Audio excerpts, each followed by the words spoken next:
En direct de chez vous, Jean-Michel Lamazerolle, RCF Charente. Bonjour à toutes et à tous, bienvenue dans En direct de chez vous. Un En direct de chez vous tourné au printemps 2023.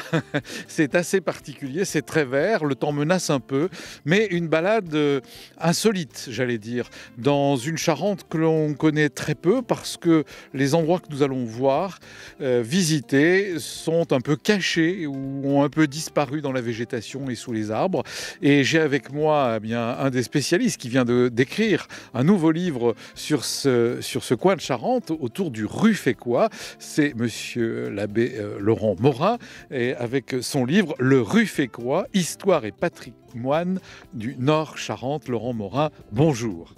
Bonjour Jean-Michel, bonjour à tous et à toutes. J'ai pas dit la maison d'édition, ça ne se fait pas, Alors, je dois le dire. C'est publié chez La Geste au printemps, donc 2023, il vient de sortir. Bien, et nous sommes au printemps 2023, donc c'est parfait. Alors, quand on a décidé de faire quelques émissions autour du pays ruffécois et à partir de votre livre, vous nous avez dit, mais tiens, si nous faisions des tumulus, des dolmens, etc. Voilà, c'était ça, les paysages cachés. Alors, par où commençons-nous ? Eh bien, nous sommes sur la commune de Fontenille, donc à l'ouest de Mansle, et nous sommes au lieu-dit La Motte à Jaquille. C'est un tumulus du haut duquel on peut avoir une vue un petit peu englobante sur les autres sites, les autres mégalithes. Alors, on ne les verra pas tous depuis le haut de la Motte à Jaquille, mais un bon nombre quand même de ces mégalithes du Nord Charente ou du pays de Mansle, puisqu'ils sont relativement nombreux. Une densité exceptionnelle autour de Tusson, autour de Luxé, autour de Fontenille, donc, et qui sont peut-être pas assez connus, même si depuis une dizaine d'années, depuis 2010 environ, ils ont fait l'objet de fouilles archéologiques, notamment avec l'équipe de Vincent Hard, qui les a donc fouillés, travaillés et reconceptualisés, remis dans un contexte et reconstitution 3D, etc., qui permet de mieux comprendre non seulement la création de ces tumulus ou tumuli, mais aussi la vie des peuples du néolithique autour de ces chambres mortuaires. Alors, plein de choses dans ce que vous venez de dire, où on a besoin de précision. Est-ce qu'on peut, en gros, parce qu'on s'y perd quand on voit dans les milliers d'années, on est à quelle époque au néolithique par rapport à nous ? Alors, le néolithique, c'est pas très ancien, c'est la dernière grande période, pour faire simple, de la préhistoire. Donc, nous sommes avant les Celtes, donc nous sommes à peu près au 4e millénaire avant notre ère.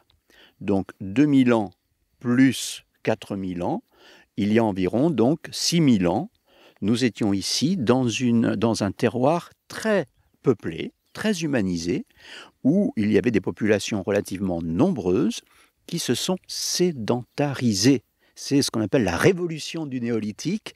Les hommes et les femmes de cette période, au lieu d'être un peu itinérants, comme c'était le cas souvent à l'époque antérieure, au paléolithique, pour faire simple, eh bien, se sont sédentarisés en inventant l'élevage, l'agriculture, au lieu de la chasse et de la cueillette. Donc on est passé de la chasse et la cueillette des peuples antérieurs à un élevage et à une agriculture qui ressemble finalement à la nôtre, enfin notre agriculture traditionnelle, on va dire. Et ici, dans ces territoires, ils avaient à la fois dans le fond des vallées des marécages, qui avaient donc permis une certaine culture grâce à l'humidité des sols, grâce aux sédiments qui s'étaient accumulés, et en hauteur de pouvoir se protéger, de pouvoir surveiller les alentours et de s'y installer, on va dire, de façon plus sûre. Bien, alors là, on est sur un oppidum, enfin on est sur une hauteur. Alors le paysage a changé, évidemment, beaucoup de champs cultivés de façon actuelle avec de gros engins, et puis des éoliennes, ça c'est la partie moderne, voilà les éoliennes. Et puis là, on est au pied d'une motte que nous allons ascensionner, qui n'est pas très haute, ça fait combien ça fait une petite colline. Oui, c'est une petite colline, on va dire à peu près une vingtaine de mètres. Alors déjà, nous sommes sur un point élevé. Nous sommes environ à 110 mètres d'altitude par rapport au niveau de la mer. Et il faut ajouter une dizaine de mètres. Donc on est facilement à 120 mètres ici, en haut de ce tumulus. Alors, en haut de ce tumulus, bon, il y a des panneaux, on peut dire que, comme vous le disiez là tout à l'heure, au niveau touristique, entre guillemets, et puis découverte du lieu, il y a des panneaux qui nous indiquent ce qu'était cette motte de la Jacquille, parmi les mégalithes du pays du Ruffécois. Alors, vous allez nous dire d'abord ce que c'est qu'un tumulus et sur quoi sommes-nous ? Alors nous sommes sur ce tumulus, donc nous sommes sur une chambre mortuaire. Il faut dire les choses simplement, c'était simplement des lieux d'ensevelissement de personnages relativement importants, des chefs guerriers par exemple. Et là, il manque, la particularité de ce site de la motte à Jacquille, c'est qu'il manque la couverture de ce qui paraîtrait ailleurs comme un dolmen.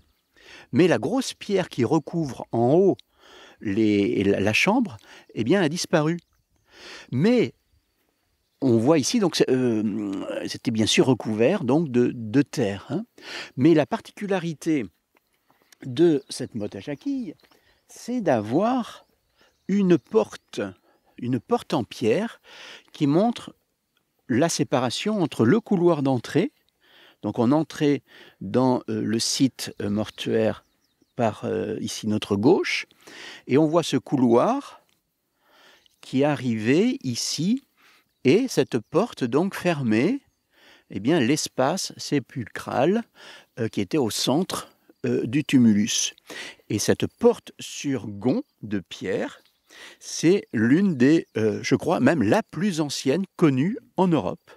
Alors, je vais essayer pour nos auditeurs de commenter ça en disant que c'est une grosse taupinière, voilà, pour faire très très simple, dans laquelle on entrait sur le côté dans un couloir pour atterrir sur une chambre rectangulaire. Tout ça, les murs de chaque côté du couloir maçonnés en pierre, une pièce rectangulaire de, allez, je sais pas, 3 mètres, 4 mètres carrés, oui, c'est ça, dans laquelle il y avait l'ensevelissement et effectivement, tout ça a été recouvert de terre.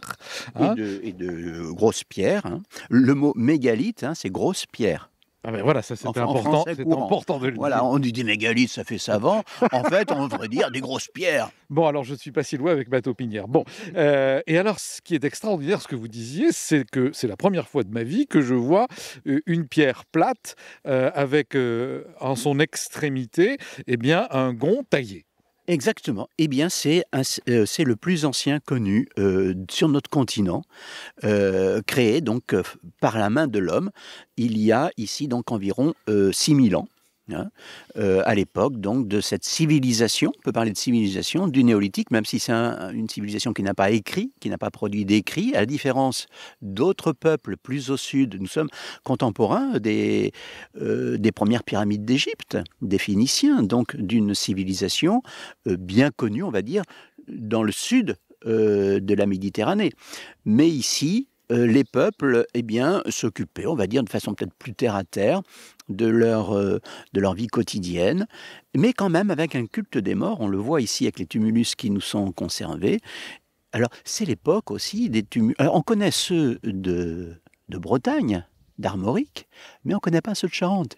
Mais ils sont tout aussi intéressants, tout aussi nombreux et importants en Charente qu'en Bretagne. On a toujours cette idée des tumulus, des alignements et des dolmens de Bretagne, et pas ceux de Charente, et on en a tout autant, et ils sont tout aussi intéressants. Alors pour faire court, on est là dans une civilisation de l'époque des pyramides où on a des rites pour enterrer les morts. C'est cet endroit-là. Alors qui est-ce qu'on enterre ici ? Eh bien, comme dans les pyramides, on enterre le chef. Alors c'est pas un pharaon comme en Égypte, mais c'est le chef guerrier. Et on peut penser que se succéder dans ce lieu, eh bien, les chefs successifs qui, on va dire, gouvernaient cet espace de terre. Alors, il faut aussi s'imaginer, là, nous sommes sur la vue ouest. Oui, on a bougé un peu. On est sur la vue ouest, on a un paysage qui s'offre à nous incroyable et on est devant une table d'orientation. Voilà, et bien depuis ce lieu, alors il faut me croire parce qu'on ne les a pas encore vus, mais quand on les verra tout à l'heure, on comprendra mieux. On voit les autres dolmens que l'on va voir au cours de cette émission, donc la petite Perotte, la grande Perotte, le tumulus de la Maison de la Vieille et le tumulus de la Garde qui sont en face de nous. Et derrière, sur la ligne d'horizon, on a les tumulus de Tusson. Le gros d'oignon, le petit d'oignon, qui sont des véritables monstres de tumulus, les plus gros tumulus connus du néolithique en Europe. C'est quelque chose de considérable, ces tumulus de Tusson, au niveau de leur taille. Et c'est en face de nous, ici. Incroyable, incroyable. Vous parliez de la Bretagne tout à l'heure. On parle souvent des Celtes. Les Celtes sont arrivés après et ils ont repris ces endroits. Ils ont repris ces endroits. Oui, il y a une continuité des populations entre les populations du néolithique, les populations celtes, puis après romaines. Nous sommes ici environ à 5 km du site qui se trouve sur la commune de Luxé, de la Terne.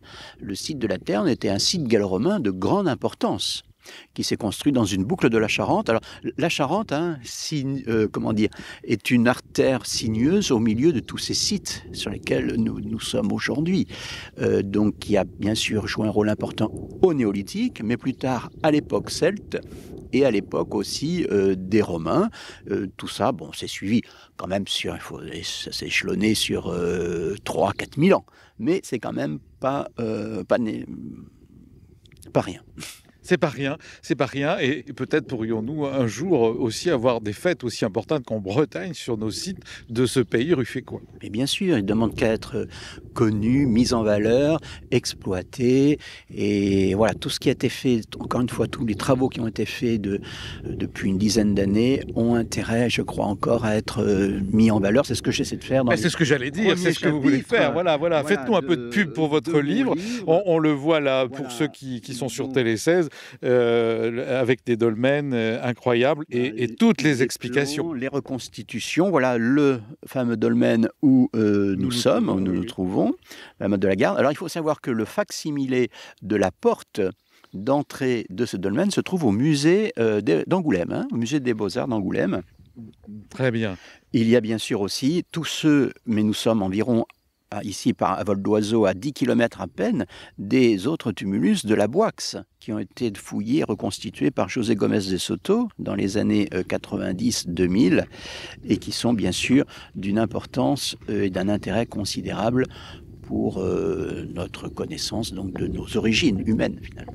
Bien, et puis vous qui parcourez le département et autres lieux pour faire des conférences sur tous ces sujets historiques, où est-ce que nous nous rendons maintenant en quittant ce tumulus de la Jonquille ? Eh bien, nous avons aperçu tout à l'heure les dolmens de la petite et de la grande Perotte. Eh bien, nous allons maintenant sur ces sites qui sont à vol d'oiseau à 2 km de la motte à Jacquille. Alors on va y aller, mais en prenant la voiture et non pas en volant. À tout de suite.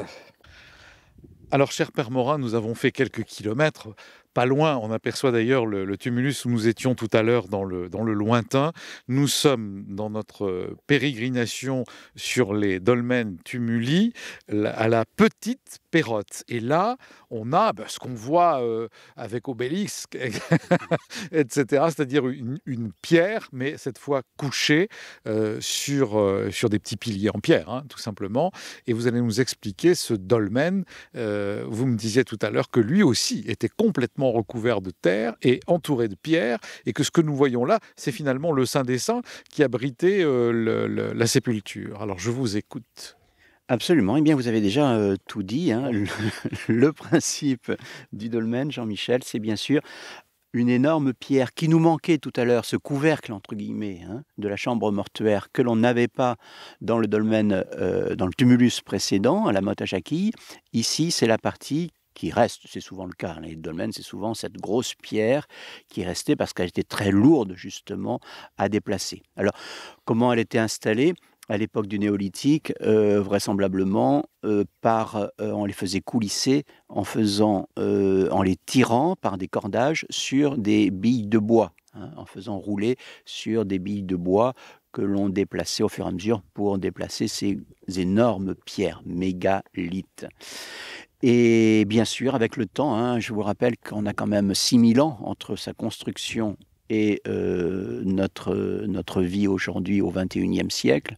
Et sur les 6000 ans, comme ils ne sont plus utilisés vraisemblablement depuis au moins 3000 ans, eh bien, au cours de 3000 ans, les hommes des alentours sont venus se servir de ces pierres pour leur construction, pour d'autres utilisations. Et aussi, eh bien, l'érosion a fait son temps, et les cultures humaines autour ont fait leur temps pour dégrader en fait ces sites, mais qui restent toujours remarquables. Alors, on est sur un petit lieu en hauteur. Si on vient sur ce lieu de la petite Pérotte et de la grande Pérotte à côté, et on voit la reconstitution, c'est un cercle. D'ailleurs, quand on marche, quand on fait le tour du dolmen, on voit ces pierres qui n'ont pas été enlevées pour faire autre chose. C'est plus facile, hein, on venait chercher des pierres, elles étaient déjà toutes taillées. C'est un cercle, et au milieu, donc, tout ça recouvert de terre, et puis la grosse pierre qui, comme je le disais, comme vous le disiez, recouvrait comment dire, cette tombe que l'on voit et qui est dit ici, ce dolmen est une sépulture collective à couloir qui a accueilli au minimum 66 défunts au cours de 2000 ans. Voilà, c'est ce que je disais tout à l'heure, hein. Les défunts en question sont successifs, vraisemblablement. Ils n'ont pas été enterrés en même temps, mais successivement, entre donc le 5e et le 3e millénaire avant notre ère. Et ce site a été fouillé donc en 2012-2013, qui a permis donc des reconstitutions, et on voit aussi les gros travaux de déplacement de la table, hein, puisque c'est le terme approprié, de la table de couverture de la chambre latérale de ce dolmen. Bien. Alors, je ne sais pas si on le sait, mais est-ce que vous pourriez nous dire qu'est-ce qui a pu prévaloir à l'architecture de cet endroit, de ces tumuli, pardon, et de ces pierres. On aurait pu faire ça en bois, on aurait pu faire ça d'une autre façon, on aurait pu faire des pyramides. Est-ce que vous savez? Je pense que c'est la volonté de pérenniser, hein, pérenniser leur implantation ici à ces populations, hein, qui venaient de ce qu'on appelle le croissant fertile, c'est-à-dire du Moyen-Orient, hein, qui a déjà été un haut lieu de civilisation au 6e millénaire avant notre ère. Et ces populations qui venaient donc de la Méditerranée orientale avaient déjà coutume de pérenniser leur installation, leur implantation dans un lieu.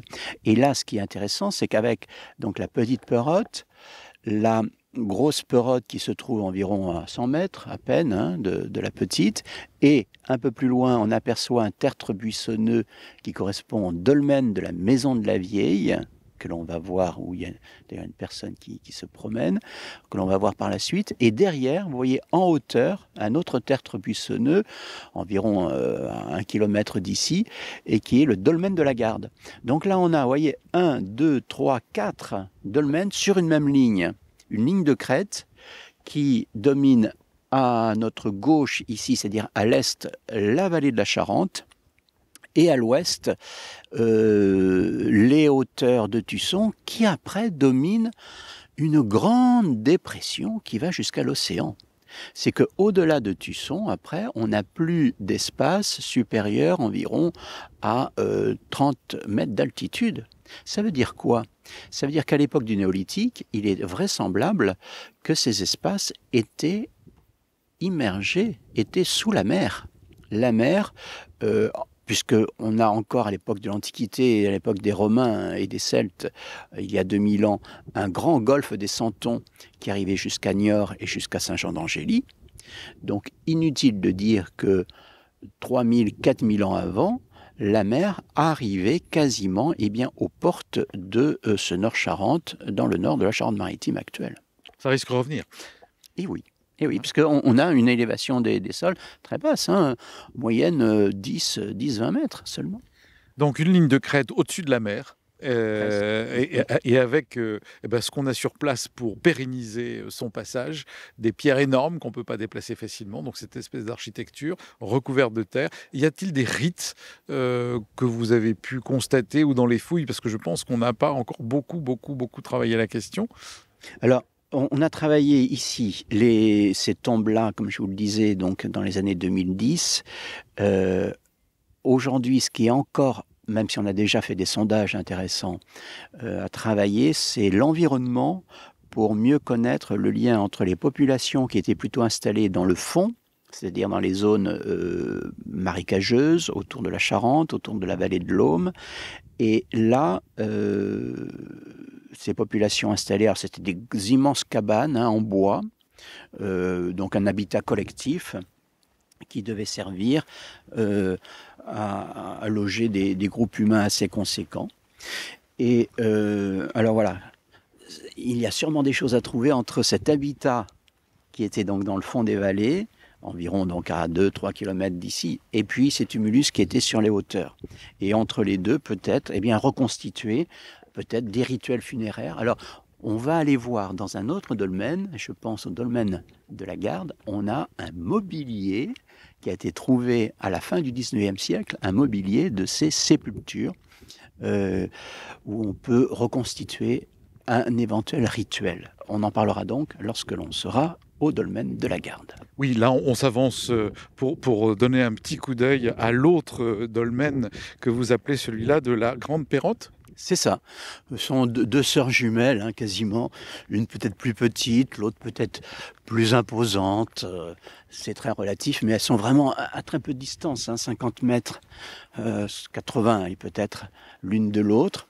Donc une autre pierre, un autre dolmen. Et on voit là aussi, bien au-dessous cette énorme pierre, là ce qu'il reste de la chambre sépulcrale. Oui, alors là, c'est une pierre énorme, encore plus énorme. C'est pour ça qu'elle s'appelle la grande ou la grosse Pérotte. Et c'est là on peut pénétrer dans ce qui reste de la chambre. Là, vous y êtes parti. Voilà. Et là, donc, devait s'avancer. Et la chambre, donc, a été en partie murée, mais se trouvait ici. Très bien. Mais écoutez, merci. On va continuer un tout petit peu plus loin pour aller au dolmen de la Maison de la Vieille, puis de la Garde. On y va. La sorcière. Alors nous voilà avec le Père Morin, toujours autour de son livre sur le pays ruffécois et toujours dans notre déambulation avec les tumuli, les dolmens, etc. à la Maison Vieille, donc une autre pierre qui, elle, est cassée. Alors pourquoi vous étiez en train de m'en parler tout à l'heure de la Maison Vieille et puis cette pierre là où nous sommes? Donc un dolmen avec une pierre, c'est-à-dire la table qui recouvrait la chambre funéraire qui existe toujours, mais qui est cassé par moitié en son centre, et le dolmen autour, dont on voit quelques vestiges qui sont moins bien mis en valeur ici, donc qui s'est effondré, qui est donc, on va dire, en plus mauvais état que les deux Pérottes, par exemple, qui sont juste dans l'alignement environ à 500 mètres de là. Alors, pourquoi la vieille ? Alors ça, ce sont les légendes qui sont venues se greffer, surtout au Moyen-Âge, sur ces dolmens.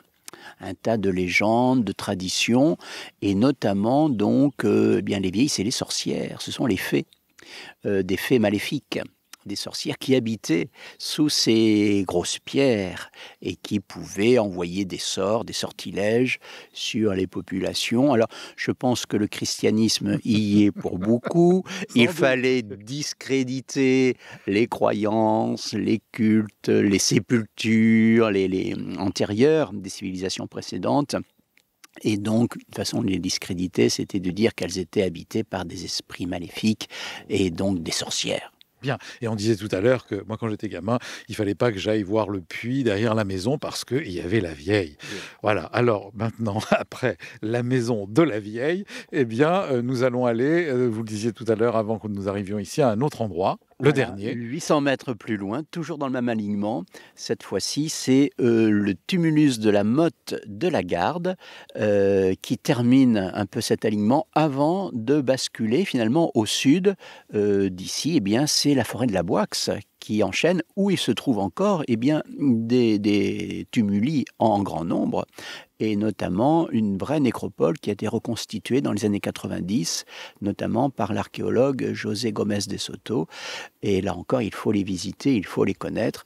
Cela fait partie de ces mégalithes du Nord-Charente. Le tumulus où nous allons, que nous apercevons, est magnifique. Oui. En même temps, il y a un esthétisme au milieu de ces champs, de ces bosquets, de ces cultures du pays du Nord-Charente qui vraiment mérite le détour. Ça peut être fait une balade de 3 heures, on se prend une demi-journée et on peut faire les 6 sites archéologiques que l'on vient de présenter, que l'on est en train de présenter dans cette émission, dans une demi-journée, tranquillement, en suivant les petits chemins. Et on l'aura préparé avec votre livre. Donc on y va maintenant à ce tumulus.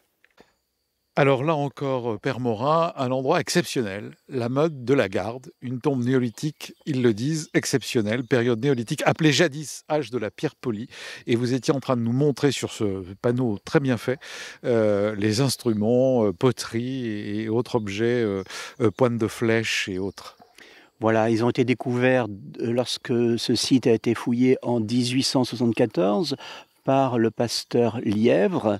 On a donc trouvé ces poteries, ces flèches, ces haches taillées, mais également des perles en cuivre, des perles en roche verte, et au total une vingtaine de squelettes de personnes donc différentes ensevelies il y a 6000 ans dans ce lieu. Enfin 6000 ans, encore une fois, ça s'est échelonné sur 2 millénaires vraisemblablement. Donc une période longue d'occupation. C'est comme si nous, on faisait le lien avec des occupations de l'époque romaine jusqu'à nos jours. Et alors, j'en profite pour dire qu'il y a une association de sauvegarde du patrimoine luxéen, donc on est sur la commune de Luxé, et au pays ruchécois, au cœur de Charente, la communauté de communes. Là, j'aurais tout dit, il faut quand même les citer. Il faut les citer, parce qu'ils font du travail de mise en valeur, et on le voit ici en reconstituant aussi autour de cette motte, les protections qui existaient à l'époque autour donc des lieux utilisés. Alors là, on a vraiment la motte qui recouvre cette fois la terre. Les pierres n'ont pas été enlevées, elles sont toujours dessous. Et les arbres ont poussé évidemment dessus, ce qui donne un endroit comme un joli jardin travaillé de façon, on dirait aujourd'hui écolo, puisqu'on a mis des branchages tout autour en cercle, ce qui reconstitue une haie et qui protège le site. Et vous pouvez en faire le tour par un petit chemin forestier. Et là, le Père Morin me précède pour aller, je pense, jusqu'à l'entrée de ce tumulus. Et de chaque côté, une vue remarquable. On passe sur d'énormes pierres en même temps. Pour avoir été à Brocéliande, on est presque en forêt de Brocéliande hein, quand on est ici. Et là, nous sommes en train de gravir avec toujours cette campagne magnifique autour de nous, comme si on était dans un petit castel hein, et qu'on voit aux alentours une motte féodale, tout simplement. Comme celle de Mazerolles d'ailleurs, hein, voilà. Et bien là, nous sommes à l'entrée du dolmen. Du dolmen, la fameuse chambre sépulcrale avec l'énorme table en pierre au-dessus, un peu comparable dans son volume à celle de la grosse perotte toute proche. Et alors il y a, comme vous l'avez dit, tout le volume de terre et de pierrailles, de cailloux autour de cette chambre qui forme donc cette motte. Hein. Alors on peut imaginer il y a 5000 ans, que l'ensemble était recouvert de pierres. Et on n'avait pas cet aspect très végétal qu'on a aujourd'hui, mais au contraire, un aspect très minéral, puisque le tout était couvert de pierres blanches. Faut pas oublier que ces populations du néolithique, ont défriché aussi les environs pour leur première culture, agriculture et élevage. Et donc on avait pour la première fois ces espaces qui étaient découverts. Avant, il faut les imaginer dans une immense forêt primaire qui avait été peu touchée depuis les origines. Et là, pour la première fois de notre histoire, ces espaces étaient défrichés, découverts. Et au milieu, sur les hauteurs, ces ensembles circulaires blancs correspondant donc à ce tumulus, ici par exemple, de la motte de la Garde. Le soleil vient nous visiter en même temps et donne sur ce tumulus. Merci pour cette belle balade et cette découverte que nous vous invitons toutes et tous à faire à pied, à cheval, en vélo, en voiture, parce que tout est accessible, tout est bien noté, c'est discret, mais c'est présent. Bravo aussi aux communautés de communes, à toutes les instances. Et puis on rappelle aussi que pour préparer tout ça, comme je le disais tout à l'heure, votre livre est précieux. Merci Père Laurent Morin, Merci. à bientôt. Merci, à bientôt. Et moi je vous dis à la semaine prochaine pour une autre émission d'En Direct de chez vous.